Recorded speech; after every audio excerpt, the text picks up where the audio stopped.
Carta aos Colossenses, capítulo 1. Paulo, apóstolo de Cristo Jesus pela vontade de Deus, e o irmão Timóteo, aos santos e fiéis irmãos em Cristo que estão em Colossos. A vocês, graça e paz da parte de Deus nosso Pai e do Senhor Jesus Cristo. Sempre agradecemos a Deus, o Pai de nosso Senhor Jesus Cristo, quando oramos por vocês, pois temos ouvido falar da fé que vocês têm em Cristo Jesus e do amor que têm por todos os santos, por causa da esperança que lhes está reservada nos céus, a respeito da qual vocês ouviram por meio da palavra da verdade, o Evangelho que chegou até vocês.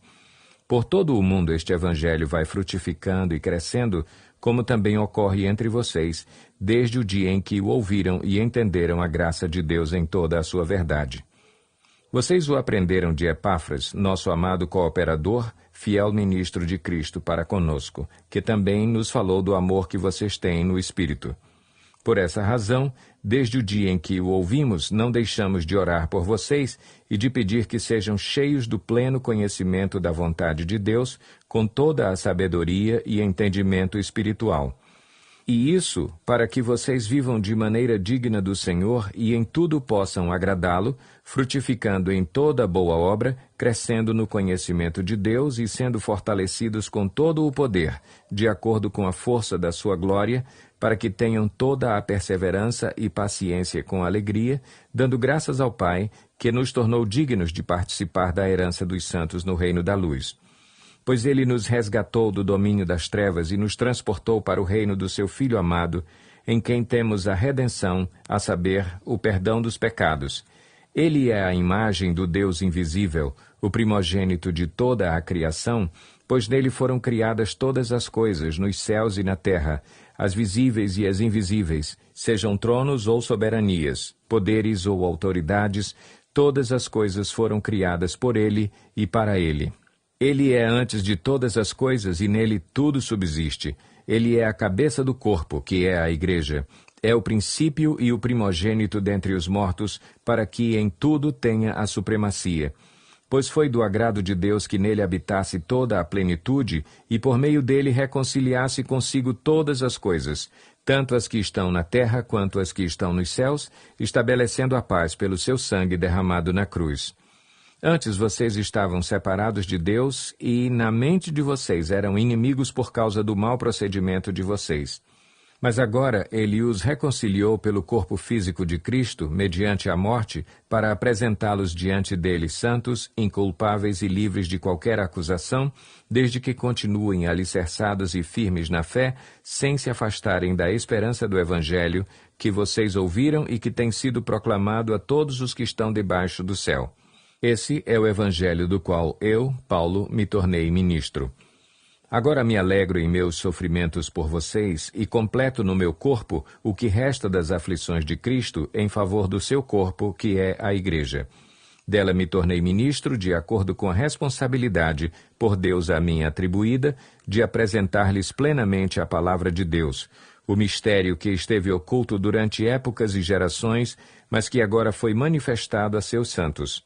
A ele quis Deus dar a conhecer entre os gentios a gloriosa riqueza deste mistério, que é Cristo em vocês, a esperança da glória. Nós o amamos, advertindo e ensinando a cada um com toda a sabedoria, para que apresentemos todo o homem perfeito em Cristo. Para isso eu me esforço, lutando conforme a sua força, que atua poderosamente em mim.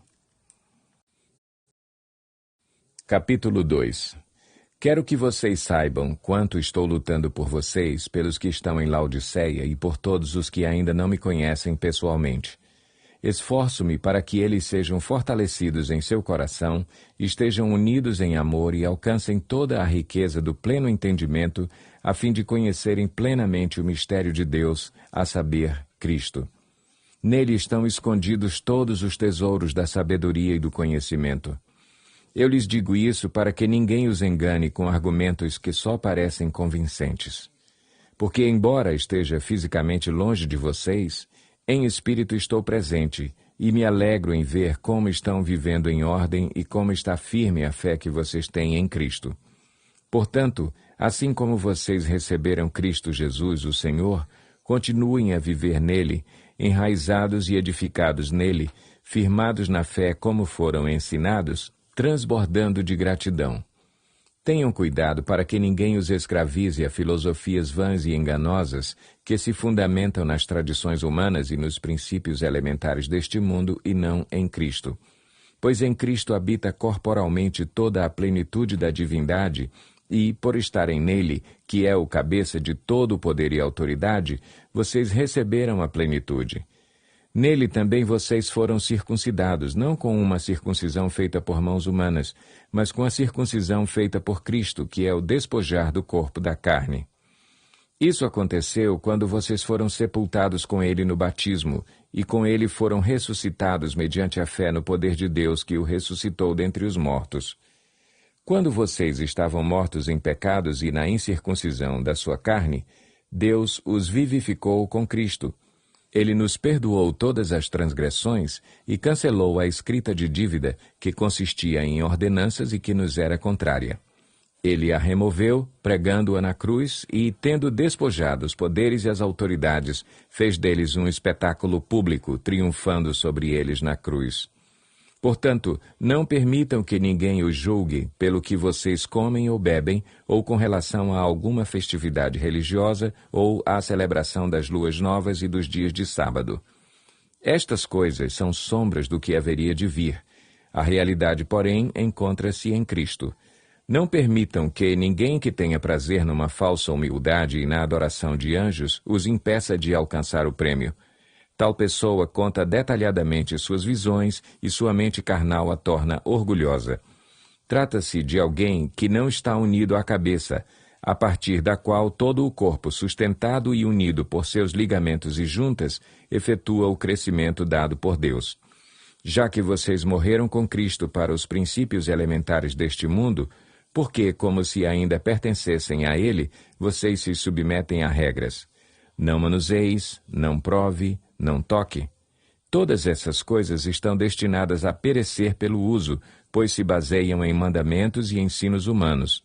Essas regras têm, de fato, aparência de sabedoria com sua pretensa religiosidade, falsa humildade e severidade com o corpo, mas não têm valor algum para refrear os impulsos da carne. Capítulo 3.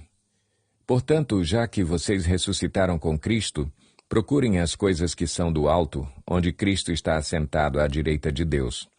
Mantenham o pensamento nas coisas do alto e não nas coisas terrenas. Pois vocês morreram, e agora a sua vida está escondida com Cristo em Deus. Quando Cristo, que é a sua vida, for manifestado, então vocês também serão manifestados com Ele em glória. Assim, façam morrer tudo o que pertence à natureza terrena de vocês: imoralidade sexual, impureza, paixão, desejos maus e a ganância, que é a idolatria. É por causa dessas coisas que vem a ira de Deus sobre os que vivem na desobediência, as quais vocês praticaram no passado quando costumavam viver nelas. Mas agora abandonem todas estas coisas: ira, indignação, maldade, maledicência e linguagem indecente no falar. Não mintam uns aos outros, visto que vocês já se despiram do velho homem com suas práticas e se revestiram do novo, o qual está sendo renovado em conhecimento à imagem do seu Criador. Nessa nova vida já não há diferença entre grego e judeu, circunciso e incircunciso, bárbaro e cita, escravo e livre, mas Cristo é tudo e está em todos. Portanto, como povo escolhido de Deus, santo e amado, revistam-se de profunda compaixão, bondade, humildade, mansidão e paciência. Suportem-se uns aos outros e perdoem as queixas que tiverem uns contra os outros. Perdoem como o Senhor lhes perdoou. Acima de tudo, porém, revistam-se do amor, que é o elo perfeito. Que a paz de Cristo seja o juiz em seu coração, visto que vocês foram chamados para viver em paz, como membros de um só corpo, e sejam agradecidos. Habite ricamente em vocês a palavra de Cristo. Ensinem e aconselhem-se uns aos outros com toda a sabedoria e cantem salmos, hinos e cânticos espirituais com gratidão a Deus em seu coração. Tudo o que fizerem, seja em palavra ou em ação, façam-no em nome do Senhor Jesus, dando por meio dele graças a Deus Pai. Mulheres, sujeite-se cada uma a seu marido como convém a quem está no Senhor. Maridos, ame cada um a sua mulher e não a tratem com amargura.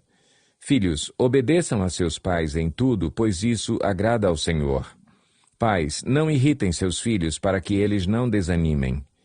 Escravos, obedeçam em tudo a seus senhores terrenos, não somente para agradá-los quando eles estão observando, mas com sinceridade de coração, pelo fato de vocês temerem o Senhor. Tudo o que fizerem, façam de todo o coração, como para o Senhor e não para os homens, sabendo que receberão do Senhor a recompensa da herança. É a Cristo, o Senhor, que vocês estão servindo. Quem cometer injustiça, receberá de volta injustiça, e não haverá exceção para ninguém. Capítulo 4. Senhores, deem aos seus escravos o que é justo e direito, sabendo que vocês também têm um Senhor nos céus. Dediquem-se à oração, estejam alerta e sejam agradecidos. Ao mesmo tempo, orem também por nós, para que Deus abra uma porta para a nossa mensagem, a fim de que possamos proclamar o mistério de Cristo, pelo qual estou preso. Orem para que eu possa manifestá-lo abertamente, como me cumpre fazê-lo. Sejam sábios no procedimento para com os de fora. Aproveitem ao máximo todas as oportunidades. O seu falar seja sempre agradável e temperado com sal, para que saibam como responder a cada um. Tíquico lhes informará todas as coisas a meu respeito. Ele é um irmão amado, ministro fiel e cooperador no serviço do Senhor. Eu o envio a vocês precisamente com o propósito de que saibam de tudo o que se passa conosco e para que ele lhes fortaleça o coração. Ele irá com Onésimo, fiel e amado irmão, que é um de vocês. Eles irão contar-lhes tudo o que está acontecendo aqui. Aristarco, meu companheiro de prisão, envia-lhes saudações, bem como Marcos, primo de Barnabé. Vocês receberam instruções a respeito de Marcos, e se ele for visitá-los, recebam-no. Jesus, chamado Justo, também envia saudações. Esses são os únicos da circuncisão que são meus cooperadores em favor do reino de Deus. Eles têm sido uma fonte de ânimo para mim. Epáfras, que é um de vocês e servo de Cristo Jesus, envia saudações. Ele está sempre batalhando por vocês em oração, para que, como pessoas maduras e plenamente convictas, continuem firmes em toda a vontade de Deus.